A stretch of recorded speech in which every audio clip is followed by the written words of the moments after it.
نماز میں حضور پاک علیہ السلام کا خیال آئے نماز ٹوٹ جاتی ہے، کسی اور چیز کا خیال آئے تو نہیں ٹوٹتی، بے ایمانی ہے، غلط ہے، کون کہتا ہے؟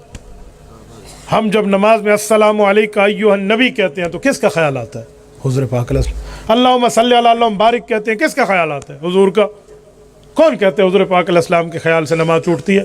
ایک شخص نے مجھے کہا حضرت تھانوی نے لکھا ہے گدھے گھوڑے کا خیال آئے تو نماز نہیں ٹوٹتی اور حضور کا آئے تو ٹوٹتی ہے۔ میں نے کہا انا للہ و انا الیہ۔ جھوٹ بولتے ہو تم۔ یہ حوالہ حضرت تھانوی کا دکھا دو، یہ میرے تیسرے سسر نے مجھے مکہ مکرمہ سے گھڑی تحفہ بھیجی ہے، مجھ سے تحفہ لے لو۔ واہ، یہ ماشاء اللہ اور جزاک اللہ آپ نے گھڑی پہ نہیں کہا، ٹھیک ہے؟ ماشاء اللہ جزاک اللہ گھڑی پہ نہیں کہا، آپ سمجھے ہے نا؟